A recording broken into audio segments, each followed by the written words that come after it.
Well, we'll turn now to the press review. Diptyka Laurent joins us for a look through the papers. You're starting with the British papers and their extraordinary front pages about several children who were killed in Russian attacks. That's right. The anger is palpable, Aaron, in the British papers today. Let's show you the front page of the Daily Express, which brands the whole situation monstrous on its front page, going with a heartbreaking image that they say exposes the brutal reality of Vladimir Putin's senseless war. That's the image of a little girl dying in the back of an ambulance as her mother watches on helplessly. That same image is plastered on the front of the Daily Telegraph as well. The paper is quoting the chilling words of the doctor who tried to save this little girl in vain in that ambulance. Finally, you have the Sun that goes with a full-page picture of another victim. Her name was Polina, a smiling 10-year-old girl shot dead with her parents, reportedly by Russian troops in the capital, Kiev. And Dipty, there's also a lot of focus today on the world's solidarity in isolating and sanctioning Russia in the sports world. As we saw, our sports editor had an analysis on it. But what are the papers saying about it? Well, look at L'Équipe, the front page of the French sports paper. Russia's been red carded. It says carton rouge, really referring to that FIFA and UEFA decision to suspend Russia's participation from future competitions. It's a decision that L'Équipe hails as breaking with the board's, quote, culture of sidestepping problems, indifference and lack of courage.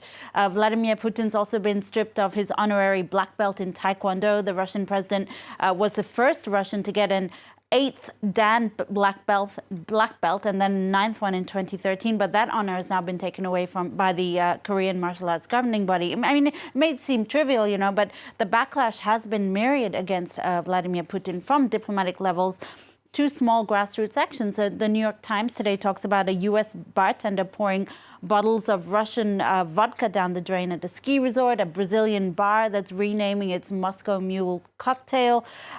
They say that this backlash, especially at a diplomatic level, it's not been seen since 1980 when the West essentially boycotted the Moscow Olympic Games over the then Soviet Union's invasion of Afghanistan. And the paper says while it might do little to stop his desired obliteration of Ukraine, it will help in deepening resentment to the invasion among Russian citizens who are increasingly isolated. And Dipty, what are Russian papers saying about the situation today? Well, they're focusing on at least one paper is focusing on the peace talks yesterday between Russia and Ukraine.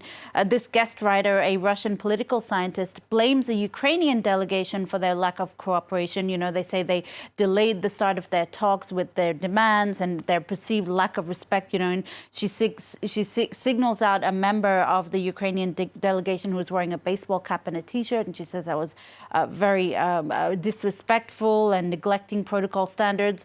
The Chinese government's paper, the Global Times, also focuses on those peace talks and says, you know, it was returning to the negotiating table is always a good start. But the paper is really putting the blame on the U.S. media for slandering China's image by virtue of the Russian-Ukraine crisis and vowing that China has never incited opposition or confrontation. And that cartoon there says it all. You know, I mean, that China sees a true culprit as a NATO or the U.S.-led NATO expansion into those former Soviet blocs.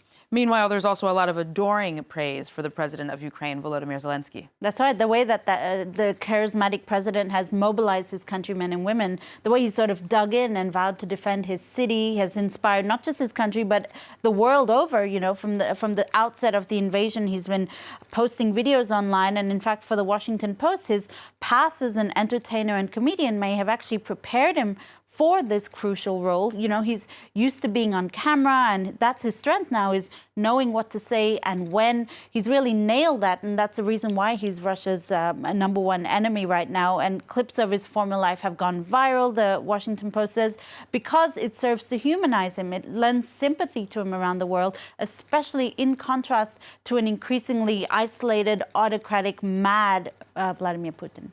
And finally, those comparisons to Vladimir Putin are indeed much fodder for the world's cartoonists. That's right. And they're not flattering for Putin, and they're very flattering for Zelensky for the whole part. This is from the Times cartoonist Morton Morland.